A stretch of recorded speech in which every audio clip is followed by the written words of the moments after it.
I'm Denver. I'm a professional gamer. Or, at least I'd like to be. Ever since I graduated high school, that's all I wanted to do. My mom and dad kicked me out of the house the moment they learned that I had no intention of going to college. Okay, they didn't technically kick me out, but now I live in the garage. If you're not going to go to college and get a normal job, then I'm not spending another dime on you. And you have to pay us rent. I slept on a lumpy, old couch.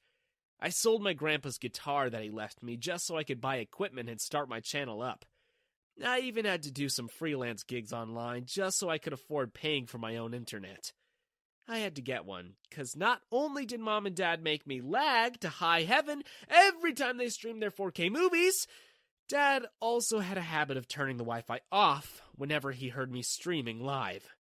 They did all they could just to discourage me.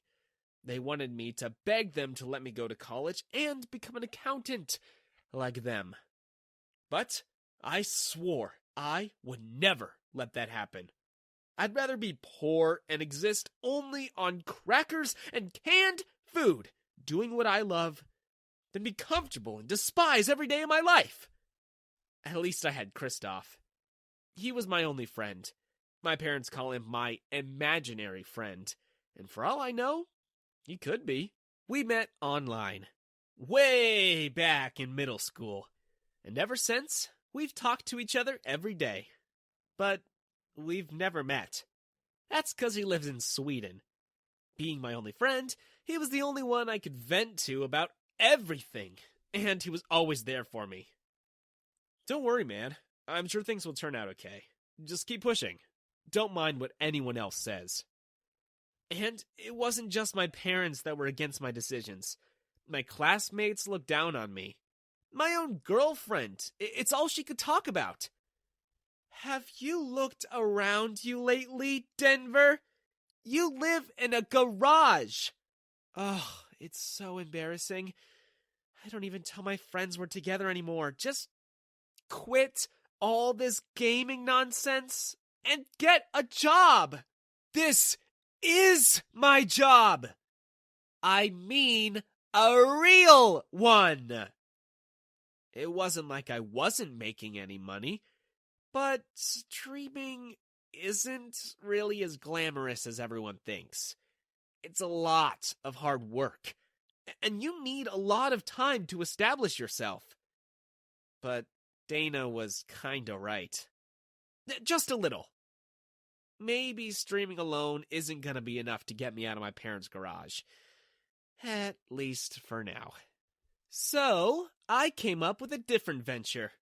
In my free time, I put my crafting skills to good use. I had always been good at painting and modding my own consoles. So, I thought, why not charge other people to do theirs? Kristoff helped me put up a website, and I started taking orders. It was the perfect timing, too.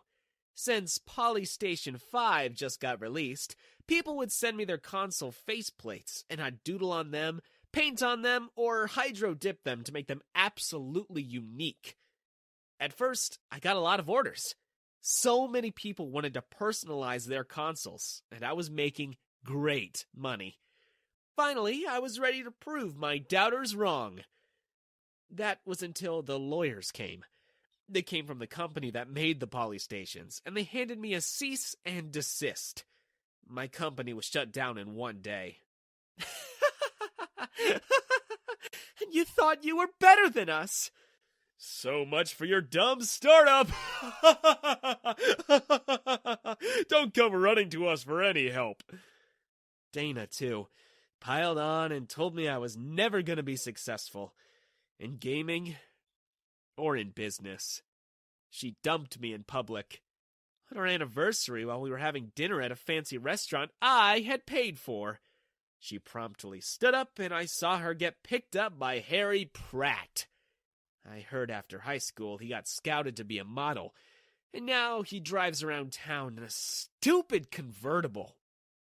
I went home defeated, and when I lay in bed that night, full of regrets for everything that's happened, I found myself weirdly wishing my best friend was a girl. Kristoff was the only person in the world who believed in me, who supported me. It was 3 a.m. when I finally decided sleep wasn't gonna come. I put my running shoes on and went for a run to clear my head. I must have run nonstop for half an hour when my stomach growled. There was a glow down the street, and I headed towards it. It was an 11:07. I walked to the doors, hoping to get a quick snack before heading home to start a game I hadn't had time to livestream lately. As soon as I entered, a girl brushed past me in a hurry to get out. I only saw the back of her, but I felt something inside me awaken. My heart skipped a beat. It was like some sort of electricity was running between us. She smelled of spring flowers. I wanted to call out to her. I wanted to grab her hands, but my stomach growled so loud even the cashier heard it. Sorry, no food, man. We're still restocking. Come back in an hour. I prioritized food for nothing. I ran out to chase after the girl, but she was gone.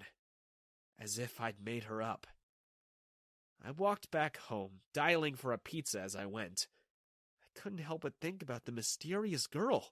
I felt as if I'd known her forever. Who was she? I sat down to start playing while I waited for my pizza. I messaged Kristoff, telling him about the bizarre experience. But he was uncharacteristically offline. Just as I was destroying an enemy base in-game, a knock came at the garage door. And then, my phone beeped so loud that I jumped again in surprise. I saw a message from Kristoff and I breathed a sigh of relief. But when I saw what he typed, I started to doubt whether I was awake at all. Maybe I'd been dreaming that whole time. What? How did he know? I started getting both creeped out and excited. Was he here? Is he coming to surprise me? I lifted the garage door up, fully expecting to find my sweetest friend to have someone teleported or taken a flight all the way to my small town. But what I found instead was the last person I expected. I believe you ordered a half pepperoni and half veggie. I couldn't believe my luck. Now, I could probably ask for her number. But then, something else stole my attention. Behind her was not your usual pizza delivery car. She was driving something that probably cost more than my parents' house. It was a motorhome the size of a huge bus, and it wasn't the usual kind either. It was kitted out. Why would someone that rich be delivering pizza? I asked her about it, and she burst out laughing. Oh, jeez. You still haven't figured it out, have you? Oh, that's precisely why I texted you before. I looked down at my phone and only saw Kristoff's text.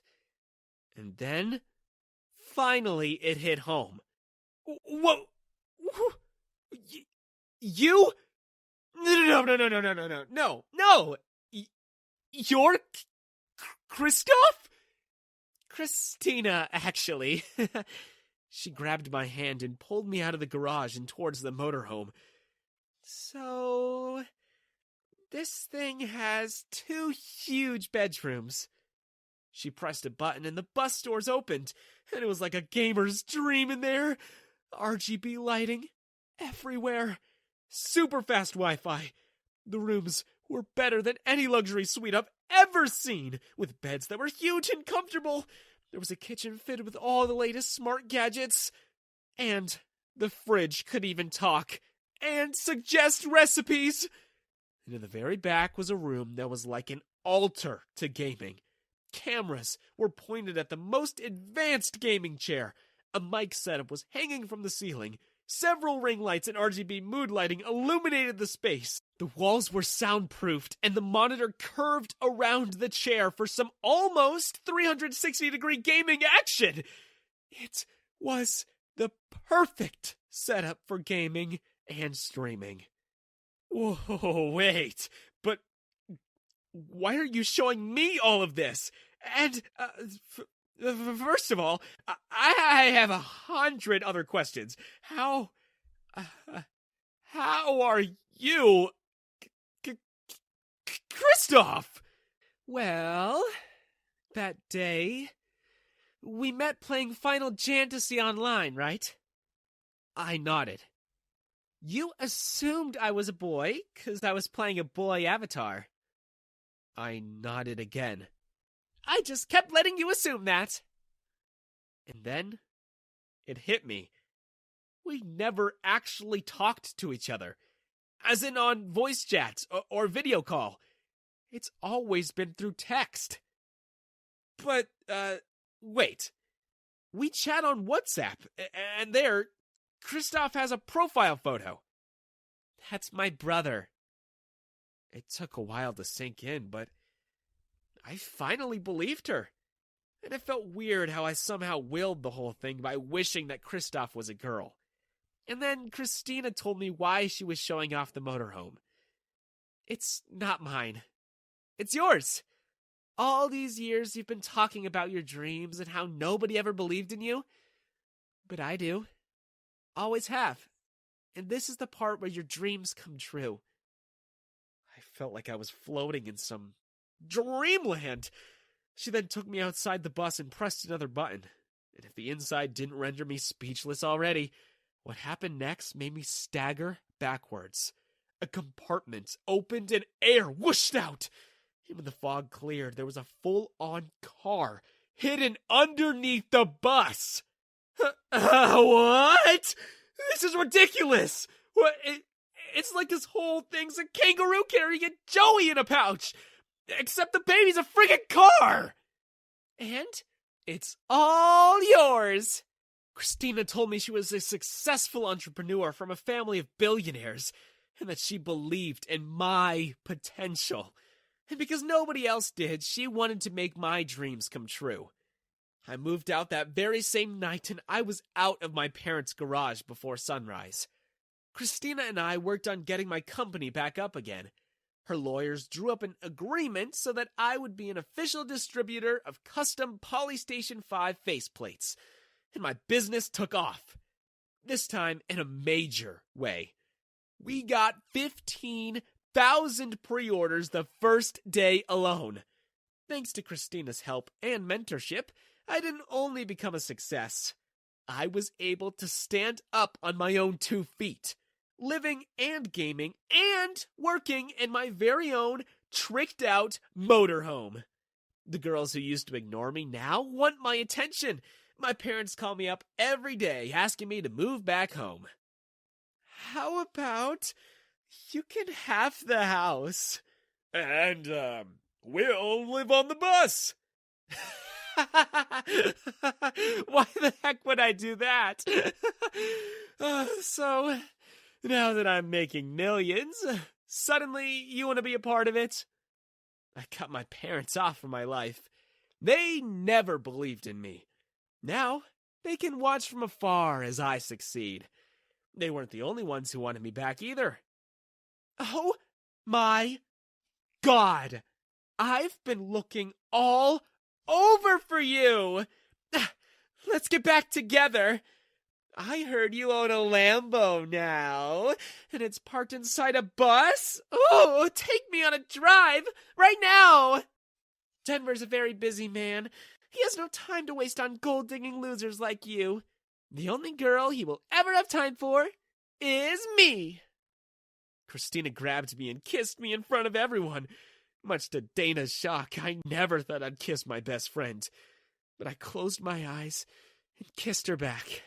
And finally, my life made sense.